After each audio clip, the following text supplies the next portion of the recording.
Welcome. My name is Scott Malone. I'm an editor in charge of general news for the Northeastern United States for Reuters, and I'll be your moderator today.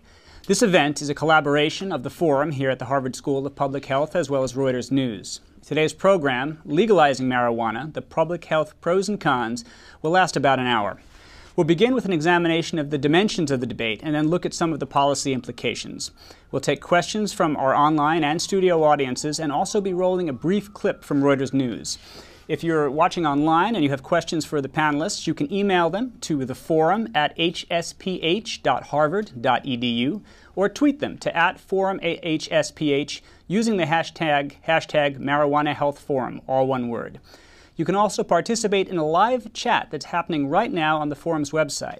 And I'll begin by introducing our panelists today, who, starting from my immediate right, are Jim Doyle, the former governor and former Attorney General of the state of Wisconsin, A. Eden Evans, director of the Massachusetts General Hospital Center for Addiction Medicine, Jeffrey Mirren, senior lecturer and director of undergraduate studies in the Department of Economics at Harvard University, who's also affiliated with the Cato Institute. And joining us online remotely is J. Schuyler McKinley, Deputy Director of Marijuana Coordination for the state of Colorado, as well as Igor Grant, Chair of the Department of Psychiatry at the University of California, San Diego School of Medicine. Marijuana policies in the United States have changed quite rapidly in the past few years, and while it, under federal law, remains illegal across the country, citizens face a patchwork of laws varying from state to state and even city to city. We have states, 21 of them, including Hawaii and Delaware, that have legalized medical marijuana. We have another group of states, 15 in all, that have decriminalized it, meaning that possessing marijuana remains illegal, but it's treated more as a traffic offense, payable by a ticket rather than prison time. We have two states, Colorado and Washington State, that have legalized recreational use of the drug, and we have two other states and the District of Columbia that have ballot initiatives this fall considering legalizing recreational use as well. And with that, I'll kick it off to Jim Doyle to get us started. Well, thank you, and I'm really pleased to be here. I was a district attorney, the local prosecutor in the late 70s and early 80s in Madison, Wisconsin. So these debates have been going on a long time. And the hot issue in a university town like Madison was, do you prosecute marijuana? And my conclusion was we were not going to prosecute simple possession of marijuana. It was a prosecutorial decision. Frankly, somewhat of a political decision, because in Madison, if you were going to prosecute marijuana, you probably wouldn't be the elected district attorney for very long. So the debate has been going on a long time. I went on to become Attorney General and in charge of the basic drug enforcement mechanisms of the state of Wisconsin, and then governor, where I had to deal with issues on a very broad scale. Turning first to medical marijuana, we will hear from experts in research, but to me this is somewhat a pretty simple story. I have had dear friends, two in particular, suffering from cancer. One unfortunately died from pancreatic cancer, and he had to go out into the street. He would tell me these stories. He'd stay part of the time in Florida, and he'd go onto the streets of Miami and meet drug dealers and buy marijuana, because that's the only way he could sleep at night and the only way he could have a appetite. To me, there's basically wrong. A dying person having to act like a drug dealer, somebody who's obeyed the laws of life his whole time, and now is in a position of having to do this. So it just seems to me on that level, we ought to be able to find a way. I know there are a lot of issues in how you design this system and how it works and how it operates and how you keep it away from kids, but we ought to do everything we can, I think, to be able to have people who will find themselves in that situation not have to become criminals at the end of their life, making drug deals in malls in Florida in order to get a good night's sleep. So I, as governor, it never came to my desk because I think politically this issue is still a great deal of flux. There were years, I know when I was Attorney General, you could never have said you were for legalization of marijuana politically. Now I think that's changing very dramatically. Obviously in some states it's changing. But I do think we need to do something about medical. I also don't believe it should be something that simple possession means that you should end up in a criminal justice system. And so that's why, as I say, when I was a DA, we sort of de facto came to a point where the city of Madison enacted a little ordinance and you'd pay a fine, $25 fine. But there are a couple of problems with that as it has moved along. One is, that's in Madison. You could drive to a county, 40 miles from Madison and get convicted of a crime. So it's very uneven enforcement. And the other problem is why we minimized it.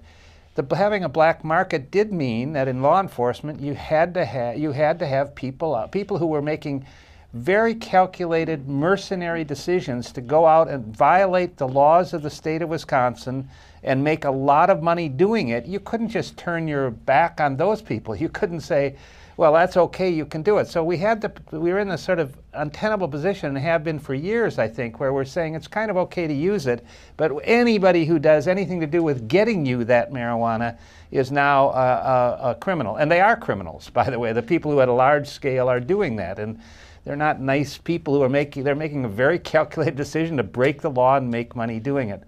So, but on the other hand, I think it's very hard, and I'm speaking somewhat politically as well as personally, and I think there's very good public health you'll hear about here, that you don't want to put the stamp of approval on this product either, for a lot of reasons. If somebody had just come out of nowhere and said, here's tobacco, wouldn't it be great, let's start putting it into the place, we'd find all kinds of reasons to shut tobacco down. By the way, did you know it actually was illegal in 15 states to smoke tobacco during Prohibition time? So a little fact I've since learned at the Harvard School of Public Health.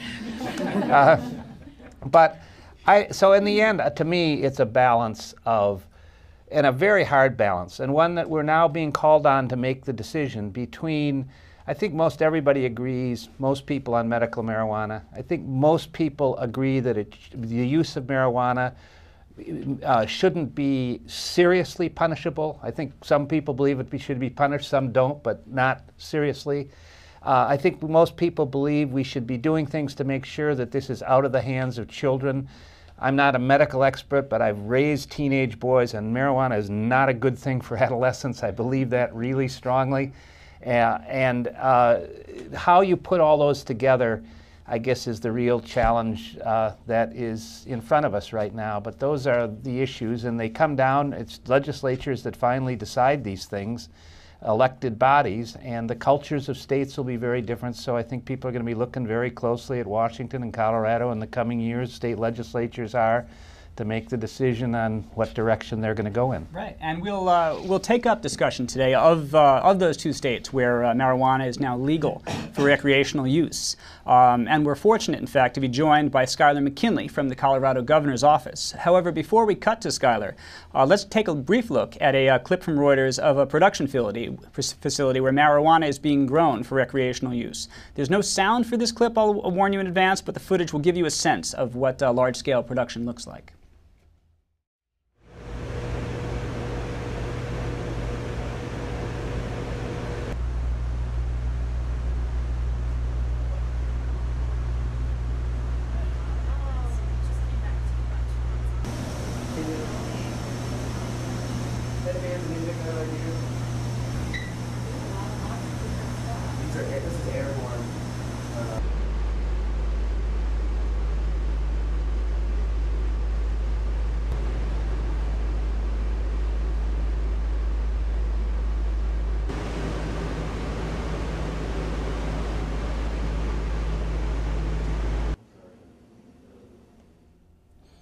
And with that, let's turn it over to you, Schuyler. Why don't you explain to us a little bit about what your office does and your role in Colorado and marijuana?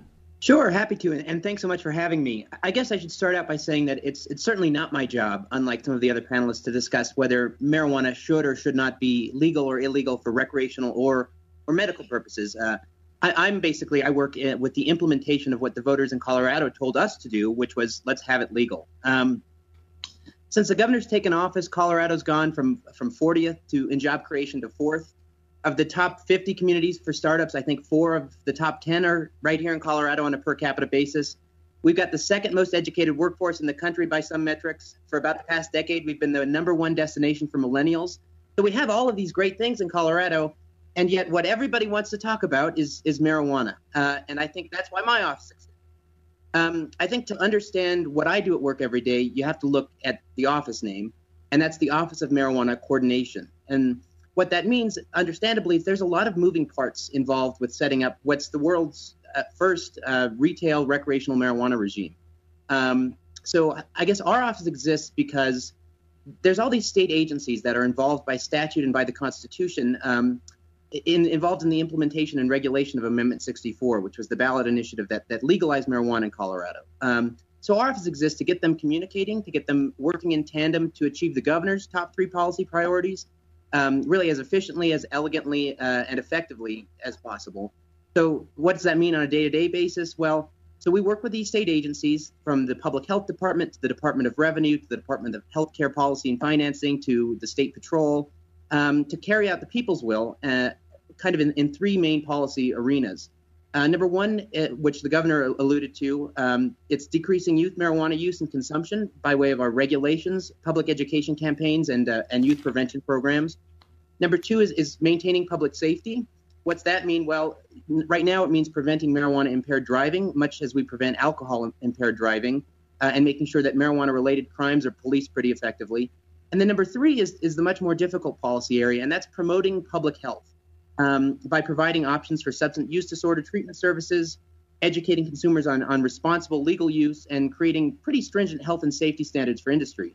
I say that's the trickiest because, as I think everybody in this room knows, human behavior doesn't operate like a switch. So we legalized marijuana in Colorado, but what does that mean from a public health perspective? Well, in the first 10 months, we don't think there are new substance use patterns or substance abuse patterns. What's that going to mean in 10 years? Well, that's the real public health challenge. So these are the 3 areas we work.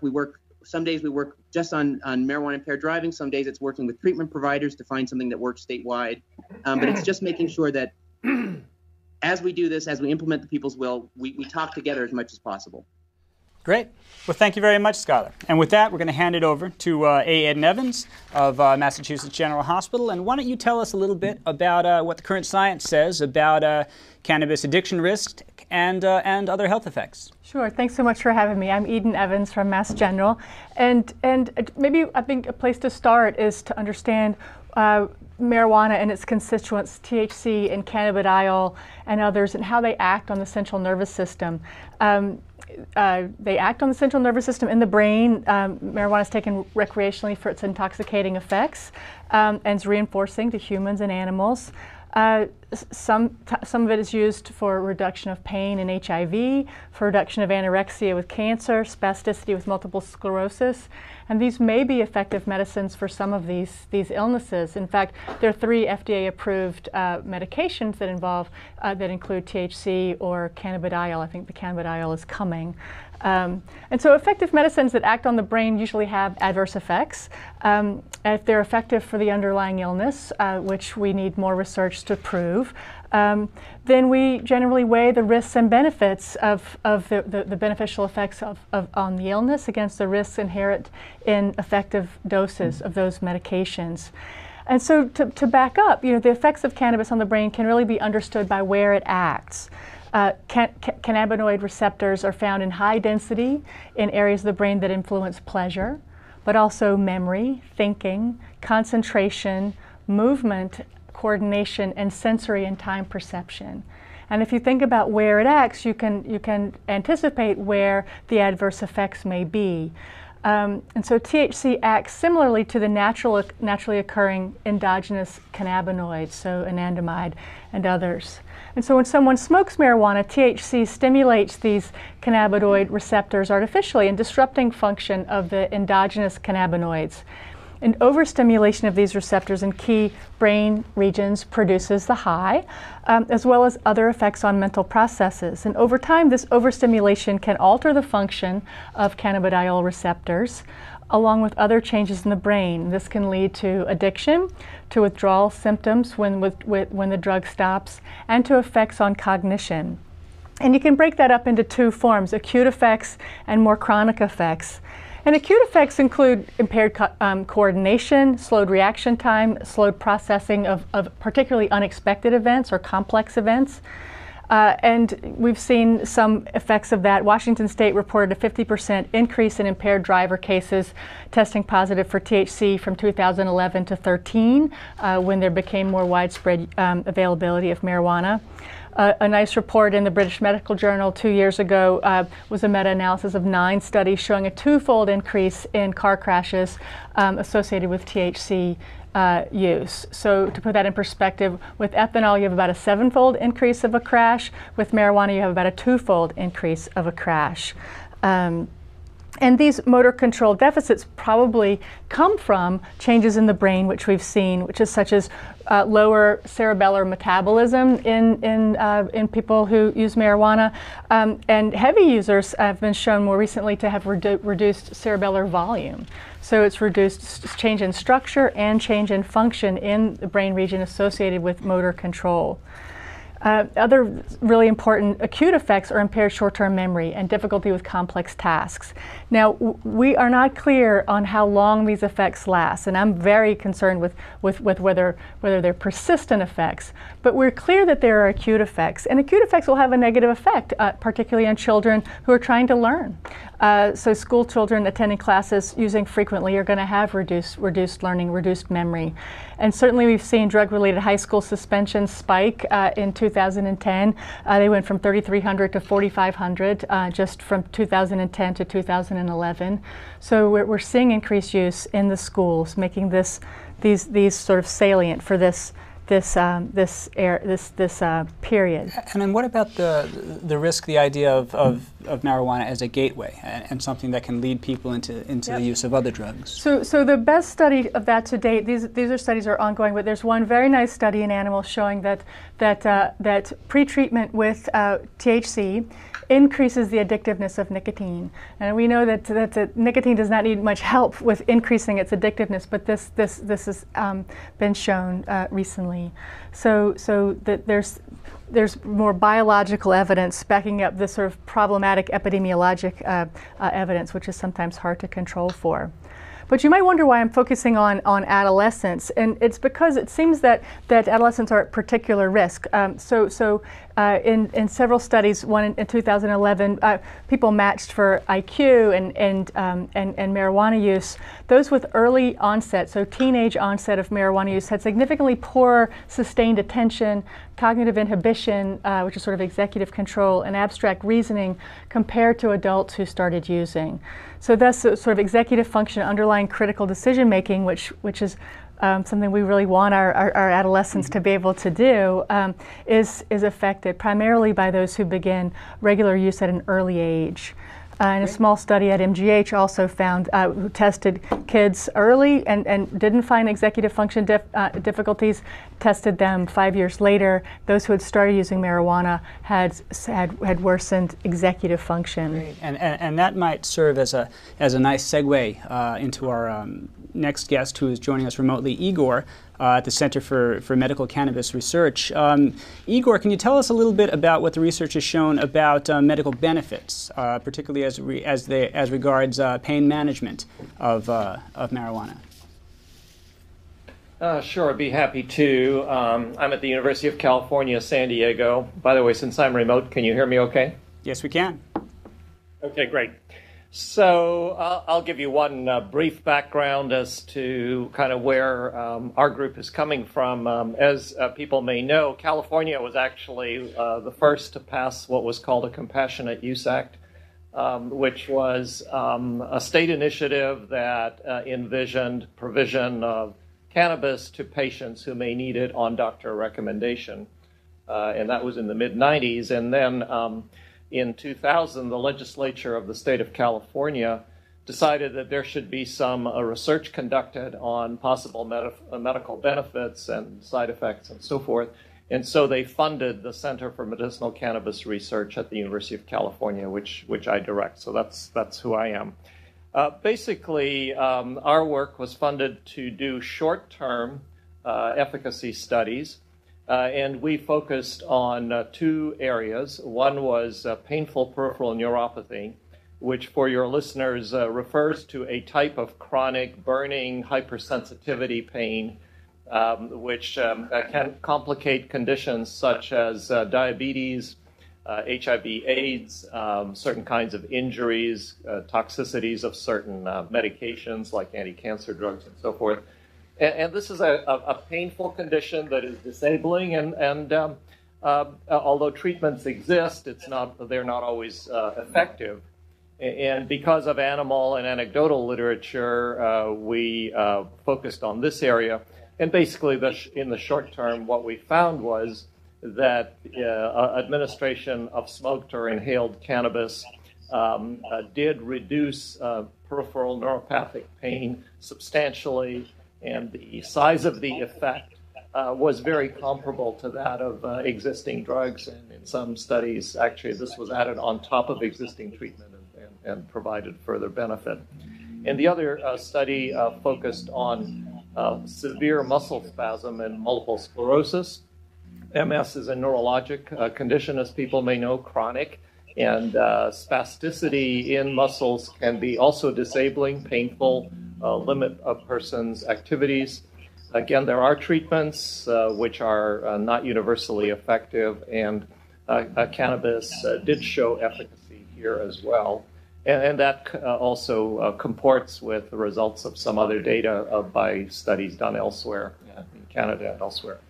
So basically, our conclusion is that there is evidence from short-term studies that cannabis can be helpful in neuropathic pain and spasticity of MS. As one of the speakers mentioned earlier, there's already evidence of a benefit of THC, particularly in the management of anorexia, that is severe weight loss due to medical conditions of various sorts. As well as anti-nausea properties. It's THC, astronabinol, is already licensed for those purposes. I think where it leaves us is that these short-term studies need to be confirmed and extended with longer-term studies, much more representative patient populations, and particularly looking at, we studied people mostly in years, adults. What about elderly people and so forth? So there are a number of questions that remain.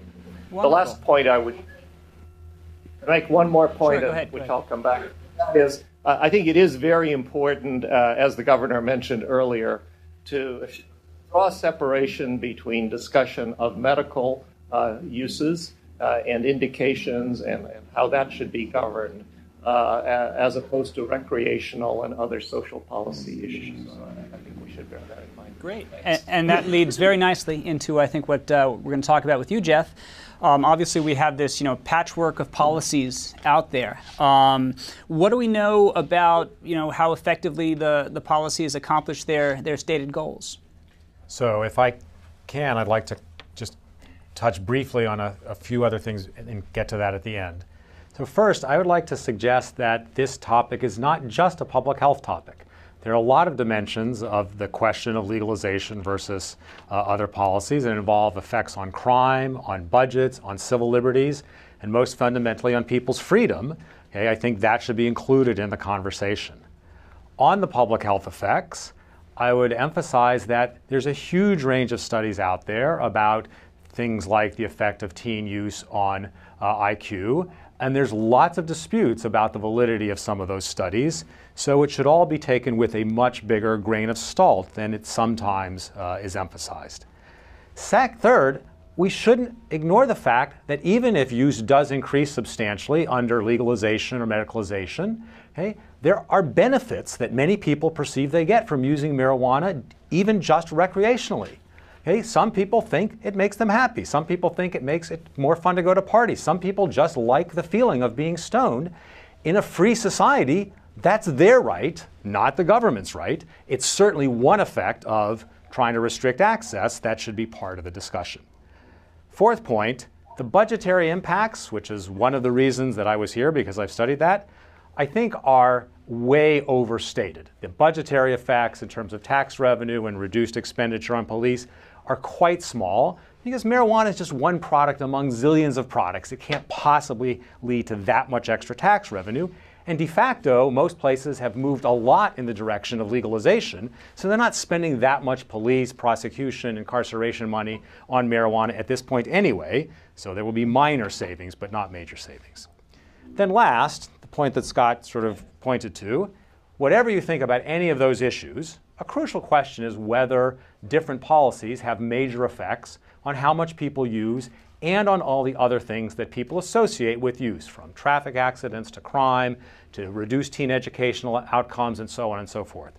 So I've just finished a paper that looks explicitly at Colorado and collects all the data that are available on any indicator you can think of. Now, unfortunately, we don't have direct data yet on use post-legalization. There's a lag in the collection of those data. It'll be about another year and a half or two.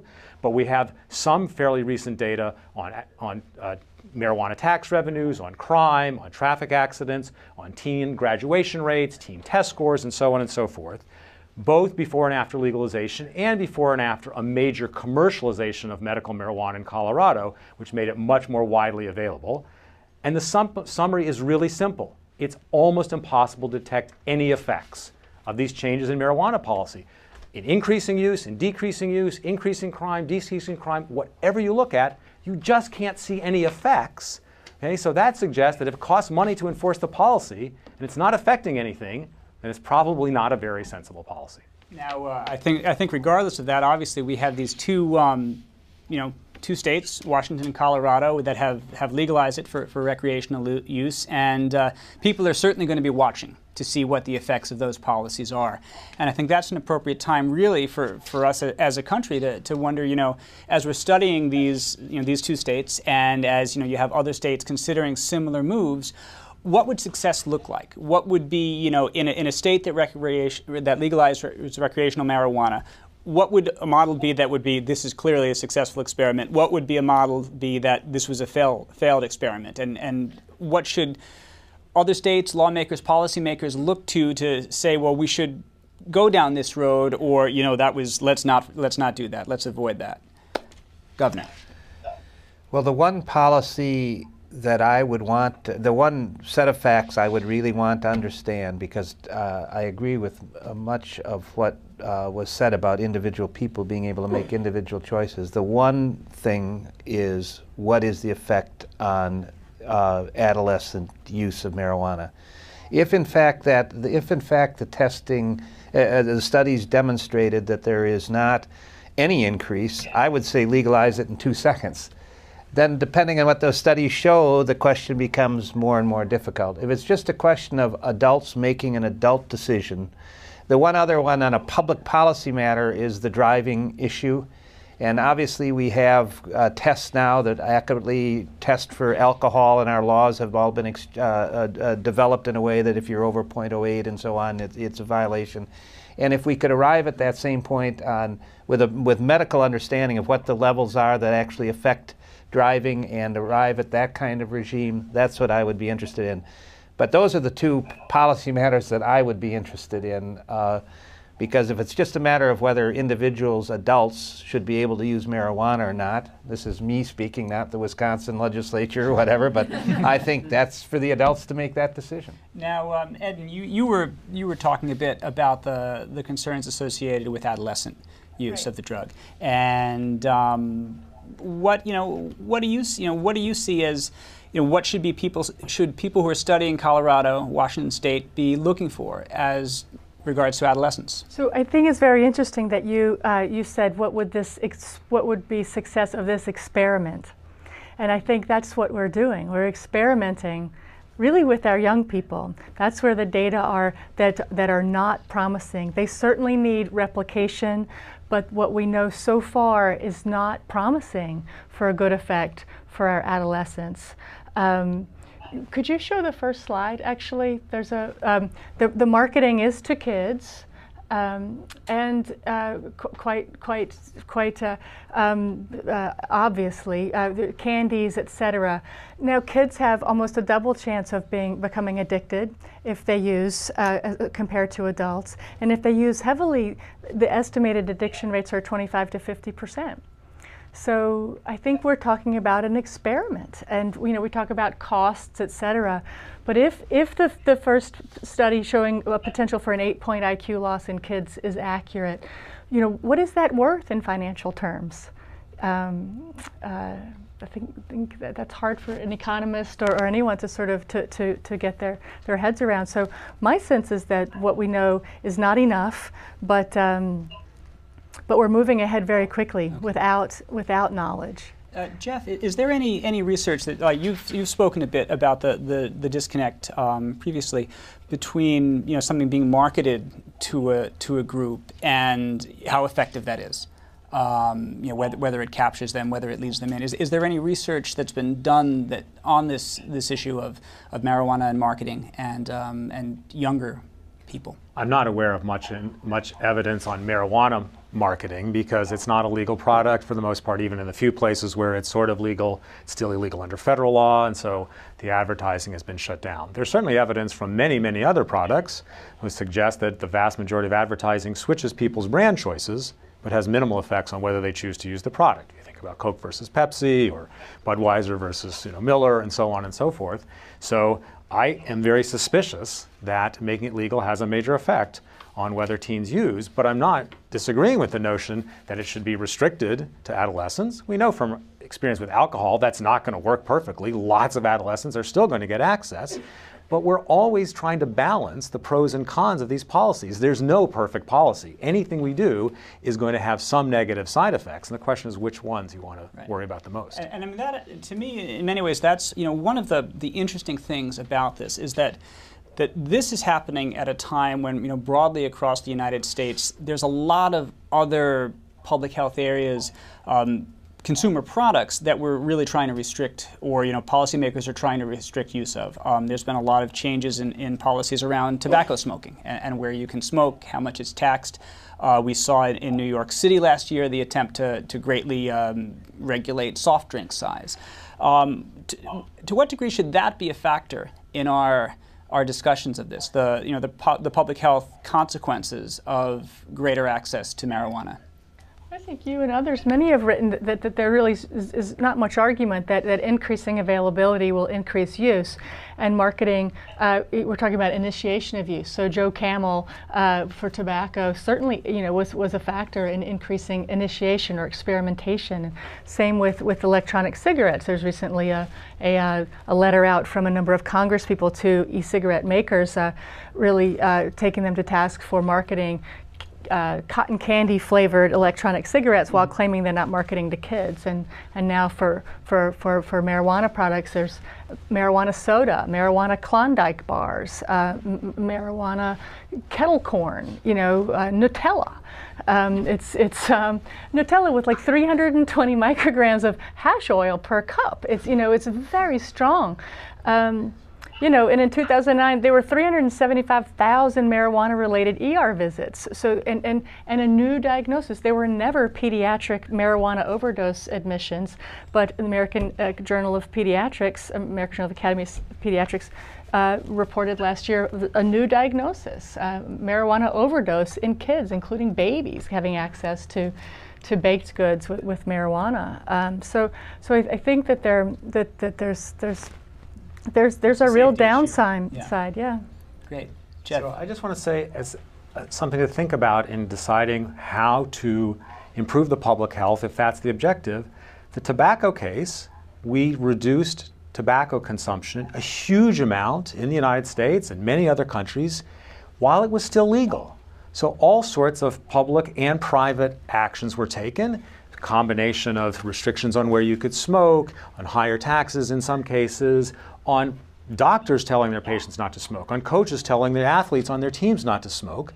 This dramatic reduction without having created a black market, without having drive-by shootings over cartons of Camels and so on and so forth. So again, none of these is perfect, but the prohibition approach, that is the opposite of legalization, has these huge negative side effects that we should be concerned about. But wouldn't you argue that if we were at the brink of legalizing tobacco and we had early indications that the odds ratio is 30 for lung cancer for smokers of tobacco, we might have approached the commercialization of tobacco differently. I would argue that we shouldn't have. I would argue that people on the whole have enough common sense that relatively few people would take up a product that has that level of risk relative to benefit. I also would argue that that's their choice. But that may be true, but not for kids. The problem is the addictive nature Yeah. of the product. So tobacco, when I was governor and attorney general, I'd always put this proposition. Show me one person over 21 years of age who has never smoked tobacco, who has now looked at the whole situation over, done the studies, looked at it and decided, you know, I think I've decided I'm going to smoke. The reason people are smoking when they're over 21, and I mean, I was in the tobacco lawsuits, the reason is because they were addicted when they were 13, 14, 15 years age. Find me, I always said publicly, I'll give $100 to anybody who could show me that, and I've never had somebody be a taker. Fine, but there were also zillions of kids who never took up tobacco, despite all the advertising and all the attempts to get them hooked. There were zillions of kids who tried it a few times and didn't do it anymore. There are kids who used it regularly and stopped as 20-year-olds or 30-year-olds. Do you really believe if we were at the just as was stated, if we by Eden, if we were at the absolute, but we had never seen or heard of tobacco before, and it was just ready to be introduced into the United States, you would be in favor of the introduction of this product? I'm not saying that the government should introduce it. I'm saying it should be legal for private sellers to manufacture it and sell it. See, and again, because I don't think it's personal choice. It's an addiction that's created early, and that's the big problem with marijuana. Addiction is easily overstated. Many people stop using highly addictive substances. But many people and who many have people stronger who you willpower think of than as I- addicted think they're just consuming something that they like. And there tobacco? are Yes. also, Yes, there are tobacco. also a range of products out there that may have addiction potential that also have potential medical benefit. And with this, I'm thinking of, and we're facing a national crisis of it now, opioid drug use, Right. which they're prescribed for pain management, yet as we've seen, that can also lead into public health crises. We've seen, people, getting legal prescriptions, segueing into getting the drugs illegally and taking them, segueing into taking heroin because they're illegal. But yet with that, there is an awareness that there is a medical purpose for these that's appropriate. And that's actually one that I wanted to direct back to you, Dr. Grant, a little bit of, the need to separate the two pieces of this debate, the medical marijuana versus the recreational, if not free-for-all, more open access, as opposed to getting it with a prescription for a medical reason. Yeah, thank you. I feel that because we have conflated or kind of mixed up the discussion about legalization, recreational use, and so forth with the medical, it's really slowed down the medical progress here. Marijuana or the cannabinoids are not magical, so they're not all good, as some would argue, and they're not Satan either. So they are a series of chemicals that, by the way, our brain was not created in order to enjoy marijuana. Our brain and other organs have internal signaling systems that utilize chemicals that look like the cannabinoids in some ways to perform essential functions in our body. And these functions include things that were mentioned before, various kinds of brain activities, attention, memory, coordination, so on and so forth. They also have other effects, anti-inflammatory effects. They have effects on regulation of appetite. Interestingly, there are these cannabinoid receptors even on sperm, so they have something to do with reproduction probably. These are very ancient systems that are in many organisms. My point in saying all that is that progress in medicine often results from our understanding of these internal systems, how these internal systems may go awry in some disease states, and then can we use this knowledge to correct whatever those imbalances are. And so the cannabinoids are part of the answer to conditions such as pain. They may have, in fact, some value in other conditions, but we need to do those studies. For example, there are preliminary data on antipsychotic, that is, anti-schizophrenia type of effects of cannabidiol. You've seen Sanjay Gupta's show on the children with intractable epilepsy. And there may be, as I say, anti-inflammatory effects and so forth. It's not a panacea, but it's something that needs to be researched. However, this debate that always puts together the legalization of marijuana and recreational use with medical really has impeded progress in this area. And that's why I urge for the separation of this debate and to conduct really more comprehensive trials in this area.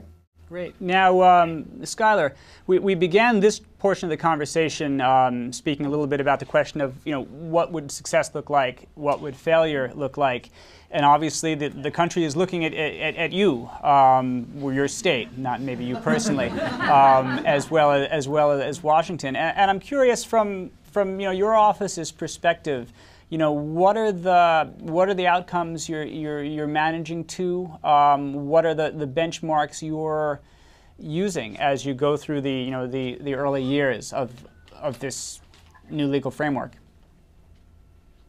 Sure. Well, I'll start by saying it's lucky that I'm not camera shy.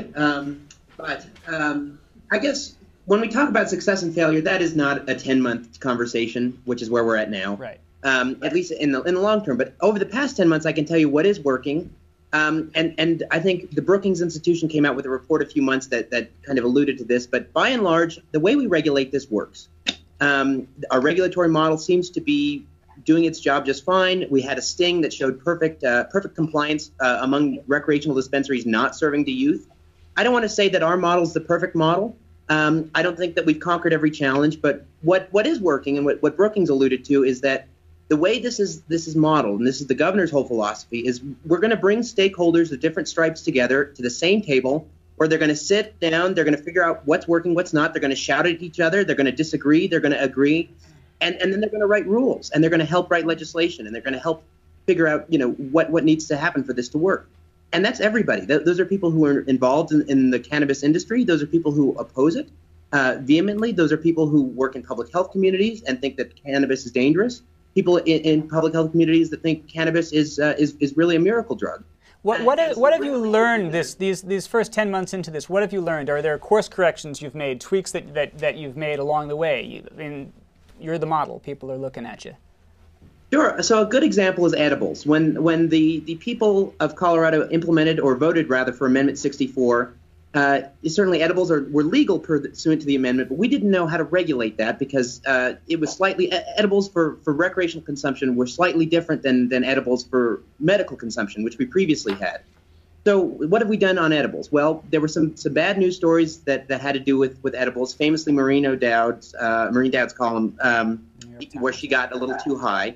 I think everybody read it. So what have we done? We've brought experts, we've brought stakeholders, we've brought constituents together, and we've put emergency rules in place through this working group model, and we're going to have permanent rules soon. So what are those rules? Well, it's legislation that's going to require opaque, child-resistant packaging for edibles. We're going to require that edibles manufacturers stamp their products with a universal symbol so that you know that there's marijuana in a product. We have regulations in place now that serving sizes are limited to 10 milligrams of THC per serving. That needs to be intuitive to the consumer. And then we're working with our Department of Revenue to develop something similar to the Safe Serve program that exists for alcohol, where we train bud tenders, they're called, on how to explain a product to consumers. And so that's all happened in the past few months when we realized, hey, we need to course correct on edibles. And you know what? If these regulations don't work, we're going to all sit down again and say, all right, these didn't work, these ones did. What can we fix? What can we do better? What did we do perfectly? Great, thank you. Well, I mean, we have a lot of great ideas here in this room, out in Colorado, out in California. We also have a lot of viewers watching remotely and listening. And at this point, we're going to turn it over to some Q&A first from some of our online participants, and then we'll take some questions from you folks here in the studio. Thanks, Scott, and thanks to all of our panelists. We have a very active chat going on, and there are science questions and policy questions, so I'll just start with this one. This is from our live chat. Does marijuana use have positive cognitive effects separate from the executive function?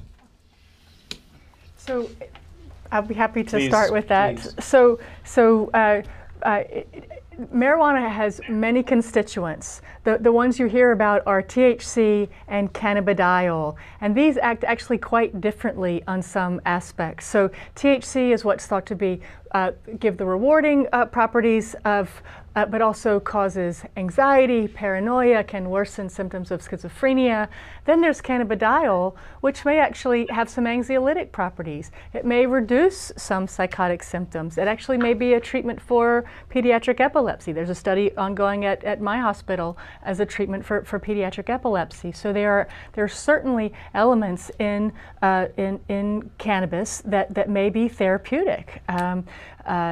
I think that's, you had asked what success would look like. And I think success would look like making more cannabis available for study so that we can understand sort of what are the risks of heavy use, of early onset, and are there safe levels of use? Is there a safe age of onset when you don't have a cognitive hit?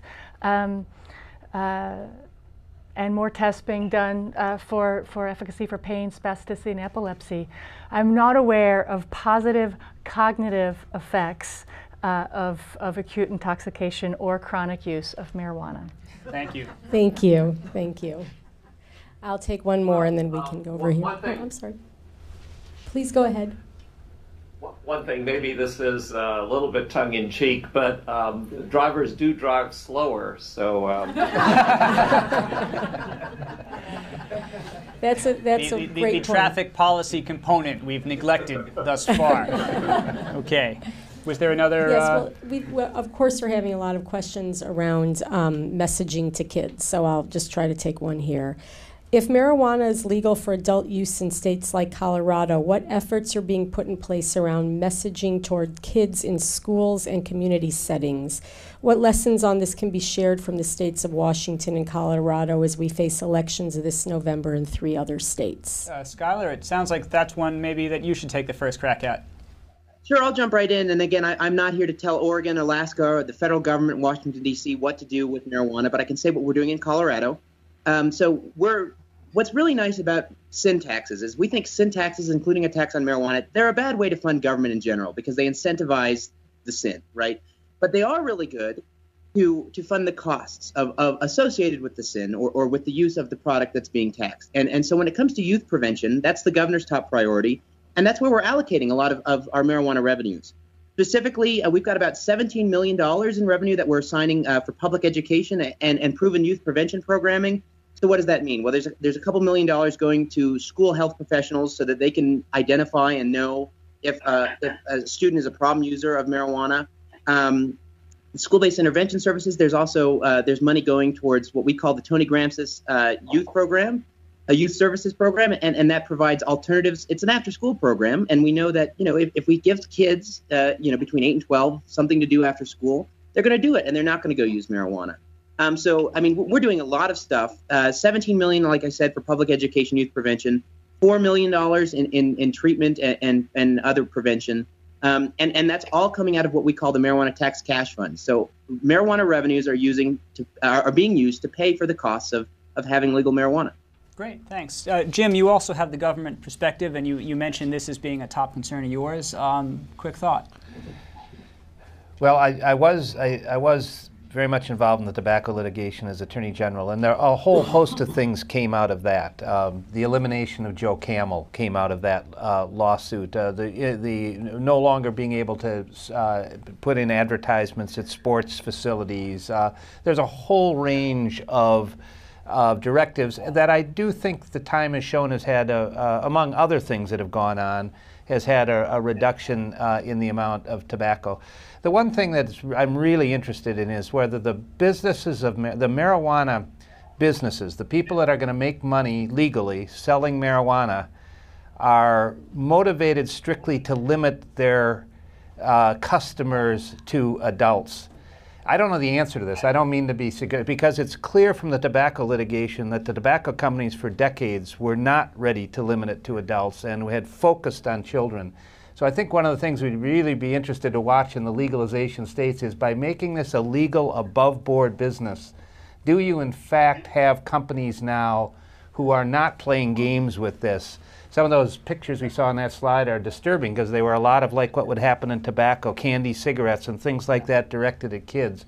But I think I can, I don't know the answer, but I can see that a legal above-board business maybe who can make money selling to adults is not going to be motivated going after kids. It's one of the things I would really be interested in seeing. It may be very bad business. I mean, if 9% of cannabis users who start as adults become addicted, but 16% of those who start as kids become addicted, it's not good business, perhaps. I don't know if you could show the second slide, too, in terms of attitudes about, it may answer this person's question, sort of attitudes about the risks of marijuana. The perception of risk is going down, and this is mirrored by increased use. And you see that's fluctuated over time.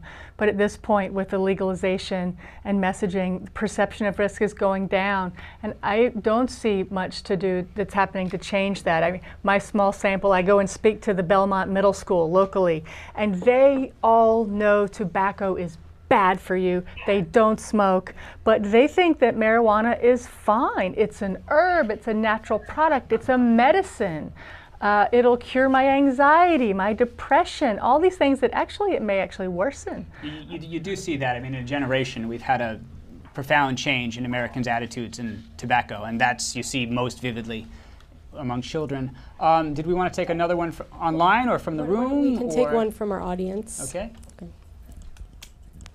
Oh, have I been waiting for this? I never thought I'd be at Harvard and be an expert in something, but I'd like to introduce myself. My name is Tracy Gamer Fanning, and I'm an 8-year survivor of a malignant brain tumor. I was diagnosed in 2006. I was put on a regimen of medications after a brain surgery. I was paralyzed. Everything from Dilaudid, Percocet, Vicodin, sleeping pills, Ativan, Valium. It might be quicker just to list what you didn't take. Literally, I have a drawer full of medications. And I had an 18-month-old daughter and a 4-year-old son. And I wanted to be a mom for as long as I could be. They told me I had a 3 to 5 year life expectancy. I'm 8 years out. I started using medical cannabis, thank you, in 2008 during radiation. And my doctor at Hartford Hospital, the head of Hartford Hospital, was the one who suggested I use it. Wonderful story. Did you have a question for the panel? I actually just wanted to mention something that you guys were talking about gateway drugs. I have 3 stepchildren and 2 children, all of them teenagers. They know that I use medical marijuana for brain cancer. And I can tell you that not one of them has ever gone to a party and been handed a joint, and my kids thought, ooh, this will be fun. They thought, oh, this is my mom's brain cancer medicine.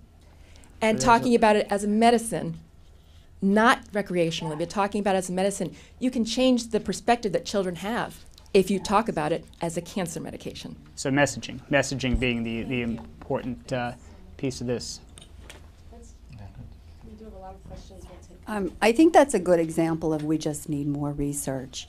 I'm Dr. Denise Valenti, and my expertise is in cognition, the visual system, glaucoma, Alzheimer's, Parkinson's, MS. That's what I work with. So those are all pathologies that are involved in some of the recommendations for medical marijuana. One of my concerns, though, all of the pathologies I just mentioned may have underlying baseline impairment for driving. So we really need to seriously look at the driving. And one of my questions is actually for the gentleman from Colorado. What I am hearing anecdotally, because the research isn't out there, is one, I have a concern about the medical population, but a larger concern is about the recreational group who are now, while marijuana may slow you, it does impair a lot of cognitive functions. The combination of marijuana and alcohol. And then one comment, I didn't hear anybody mention the Minnesota approach where they allowed for medical marijuana, but somewhat are going to eliminate recreational use in that you can't smoke it, there are no edibles. It will be vapor, mist, pills, or tinctures. which is a wonderful compromise. Right, certainly. Anyway, the driving issue is Yeah, a big Skylar, concern. if you wanted to weigh in on that. Sure. So I think the other panelists, and I keep coming back to this, there's not a lot of data. For states looking to legalize, I think making sure that you've got a data governance structure in place before you go forward is the most important when it comes to things like driving high. What I'll say is, so what you're talking about is mixing alcohol and marijuana. I think there's data or some studies at the national level showing that's really, really, really dangerous.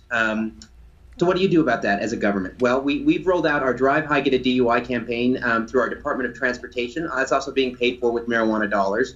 And it's just really, it's creating a culture of responsibility. And a lot of that, I think credit needs to be given to the marijuana industry in that these folks on the ground, if somebody comes in drunk, I think a bud tender is not going to sell to them. There's a lot of responsibility, a lot of compliance and self-imposed compliance right now in this 10-month period. Whether that will exist in 5 years, I don't know, but we're in this honeymoon period right now where everybody wants us to succeed. And for this to succeed, it's making sure that people aren't using this dangerously. Are people going to drive high? Are people going to drink and smoke and then drive? Probably. That's human behavior, but government exists to really say, don't do this. This is dangerous. Let's make sure this doesn't happen and encourage others who are not government actors to do the same. And I think that's what we're doing. And at least for now, what you're saying is essentially the industry is trying to self-police because of the spotlight that they have on. Exactly.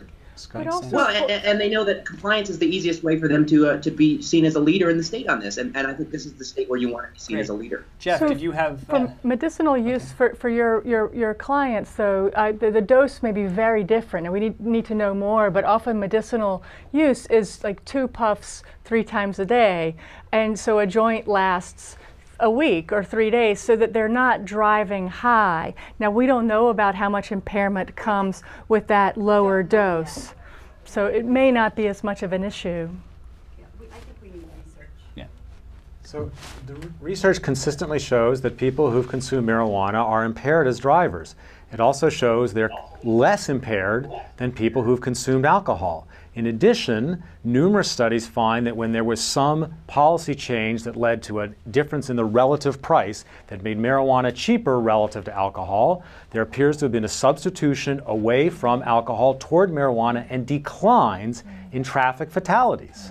So again, drinking and driving is a bad idea, smoking and driving is a bad idea, but the question is about the policy. The policy of giving people more choice seems to have led to beneficial effects, not negative effects. Edna, did you have some data that you wanted to get out of you right now? That's trotted out a lot, and actually the data are not there to show that there's substitution of I didn't say that. Of that cannabis is not for exactly alcohol. Yeah, so there's not data for substitution. Yeah. Do we want to take another one? I'm sorry, we could go on. There's a lot of opinions about this, but I think we're getting ready to wrap up. Okay. Well, as we move towards cruise into the end of this panel, one thing that we're going to ask each of our panelists to do is just to offer a succinct and brief policy takeaway. This is something that Harvard plans to present to policymakers around the United States, around the world, whoever is interested, and I think we'll just go through in the order that we introduce everybody in. So we'll start with you, Governor. I'll say the one thing I've learned today is my wife is a very slow driver, and so I wonder what she's doing in this.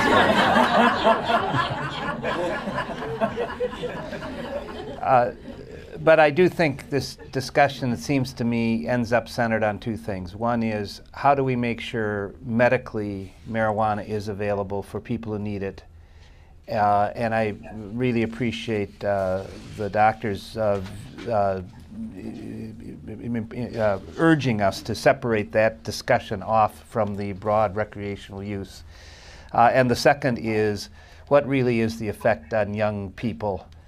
And to me, those are the issues that I think really need to be looked at and studied. And frankly, as I said at the beginning, I think we are forming broad national consensus around this, which is medical marijuana. I think the opposition to that has faded. The only opposition to it is, can you set the system up correctly?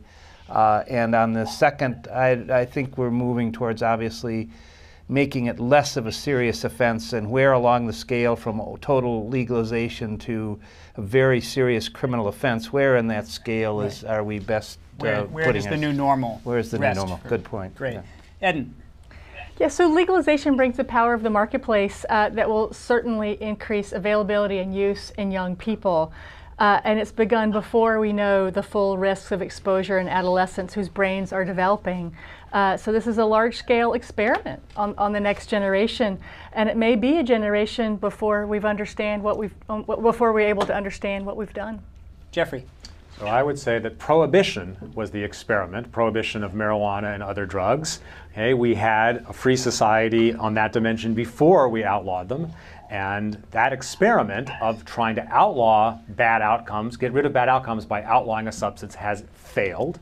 Okay, and the right thing to do is to take marijuana out of the Controlled Substances Act, indeed to repeal the Controlled Substances Act more generally, but leave that aside for today.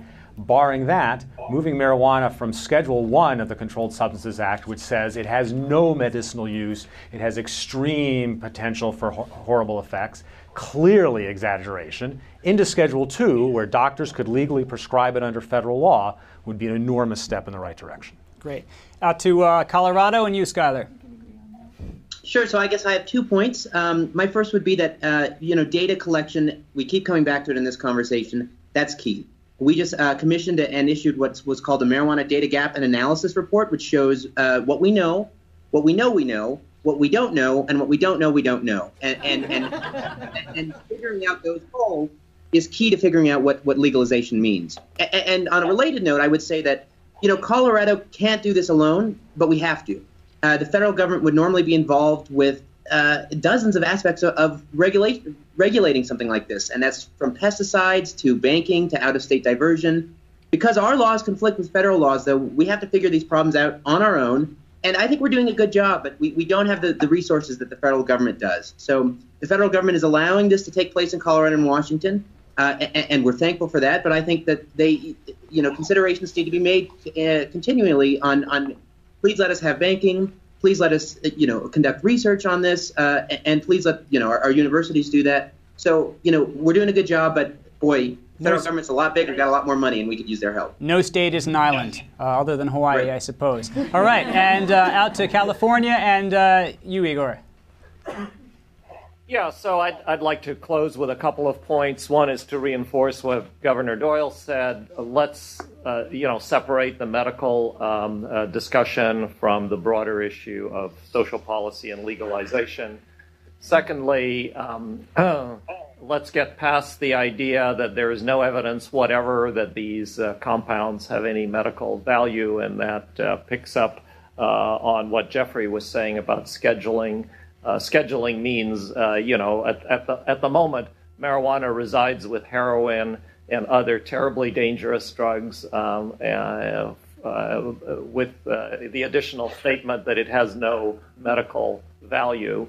That's just not true, and so the rescheduling is important. I would reinforce that. It will permit research. Third, echoing what was said before, the larger scale trials that really need to be done in order to inform policy. Policy should be informed by data, I would argue, rather than by faith. So the federal government needs to be involved in supporting these trials through NIH and other processes. And fourth, I would say that to the extent that marijuana or cannabinoids have medical benefit, they should be dispensed and treated like other medicines. We would not go to a flea market or a farmer's market to buy penicillin. We wouldn't know what was in there. And similarly, since these are medicines, they should be dispensed by pharmacies or some other means that are well regulated, where the patients know really what they're getting and doctors know what they're prescribing. So my final point would be, let's have less heat and more light on this topic. or let's blow less smoke and get into the clean. I'm not even going to try to top that as a closing line. I'm just going to leave that with you. And with that, I'm afraid to say our forum has come to an end, but you can continue the conversation on forum HSPH, that's Harvard School of Public Health.org. And I hope you'll join the forum for their next live webcast, also in collaboration with Reuters, on November 7th, excuse me, on the 2014 elections and health reform. And that'll be on November 7th at 12:30 p.m. Eastern. Thank you.